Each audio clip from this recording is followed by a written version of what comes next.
আজকে মূলত আমাদের অপরিত্যক্ত একটা জমির মধ্যে আমরা কিছু গাছ লাগাইছিলাম।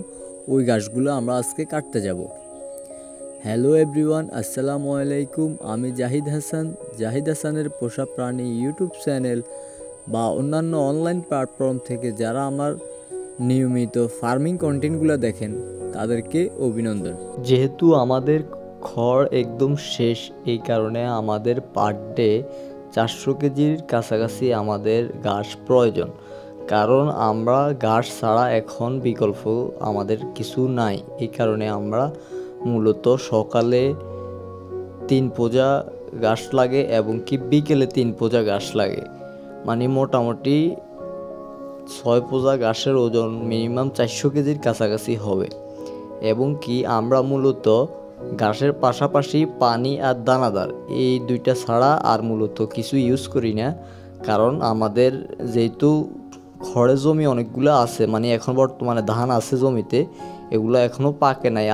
7 থেকে 8 দিনের ভিতরে বা 10 দিনের ভিতরে ধানগুলো পাকবে। পাকার পরে আমরা ধানগুলো কাটবো, কাটার পরে আমাদের খড় হবে। ওই খড় হওয়ার পরে আমাদের মানে ঘাস একদম কম লাগবে। এই কারণে আমাদের মূলত বেশি ঘাস মানে দেওয়া হয়, কারণ এখন খড় তো নাই, এই কারণে ঘাসটা অতিরিক্ত দেওয়া হয়। খড় আসলে আমাদের ঘাসের এত প্রয়োজন নাই। এটা আমাদের একটা অপরিত্যক্ত জমি ছিল। এখানে মূলত মাছের প্রজেক্ট করা হয়েছিল। মাছ থাকে না, মাছ এখানে ওই খালে টালে চলে যায়। বর্ষার পানি ফুটলে মাছগুলো থাকে না। এই কারণে ভিতরে কচুরি ফেনা মানে জংলা টংলা হয়ে একদম ভরে গেছে। এই কারণে আমরা এটার ভিতরে এটাকে পরিষ্কার করে লেয়ার গাছটা লাগাই দিয়েছি। এখন মোটামুটি আলহামদুলিল্লাহ মোটামুটি লেয়ার গাছের ফলনটা এত ভালো, মানে এর নিয়ে আমি 3বার কাটছি। মানে সিজনের শুরুতে নিয়ে 3বার কাটা হয়েছে। মানে আরও 2-3বার কাটতে পারবো। বর্ষার সিজন আস্তে আস্তে আরও 2বার কাটা যাবে।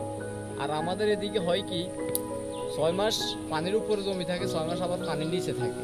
এই কারণে বেশি দিন অন্যান্য গাছ এখানে লাগানো যায় না। এই কারণে লেয়ার গাছটা সবসময়, এটা পানি হইলেও যদি 10 ফিট 15 ফিট পানি হয়, তারপরে এটার উপরে গাছটা মানে এত বাড়ি যাবে আর কি। ওই টাইমে ফসল বেশি হয় না, মানে ফলনটা বেশি হয় না, তারপরে মানে গাছটা মারা যায় না। মানে এদিক দিয়ে সাশ্রয়। তারপরে আমাদের এদিকে পানি অতিরিক্ত থাকার কারণে আমরা অন্যান্য গাছ লাগাইতে পারি। আর অন্যান্য অঞ্চলে তেমন ভুট্টা, তারপরে নেপিয়ার, পাঞ্চন অনেক কিছু লাগায়। আমাদের এখানে এগুলো লাগার আসলে সিস্টেম নাই। মানে সিস্টেম বাইরে বলতে ওই পরিমাণ জমি নেই।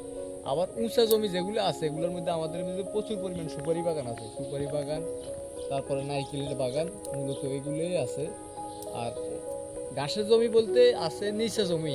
আমরা 6 মাস ঘাস পাই এবং 6 মাস কিন্তু এগুলো পানির তলে থাকে। ওই টাইমে আমরা ঘাসটা ঠিকমতো পাইনি। আমাদের ঘাস কাটা একদম কমপ্লিট।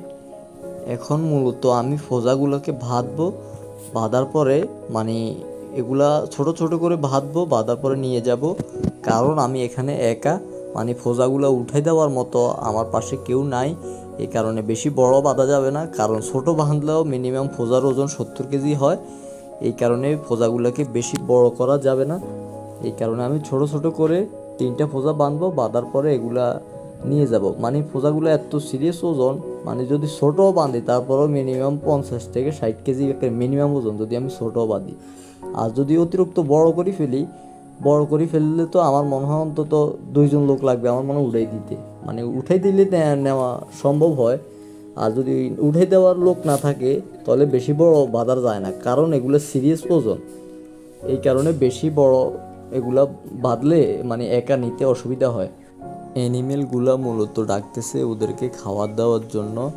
মূলত ওরা এত চিল্লা না, কারণ আজকে আমি ভ্যানগাড়ি এবং কি কাশি ওদের সামনে থেকে নিয়ে গেছি। এই কারণে ওরা ওই আনন্দেতে মানে চিৎকার শুরু করছে, মালিকে গেছে আমাদের জন্য ঘাস আনবে, মানে ওই আনন্দেতে ওরা একটু বেশি চিৎকার দেয়। আর যদি আমি গরু ঘরের আশেপাশে না আসি তাহলে মূলত ওরা তেমন একটা চিল্লায় না, মানে শুয়ে থাকে বা কোনো একদম সাউন্ড থাকে না। আর যদি আমি মূলত একটা কাশি বা দড়ি কিছু নিয়ে যাই, ওরা মনে করে ওদের জন্য আমি খাবার আনতে গেছি। আজকের ভিডিওটা এই পর্যন্ত।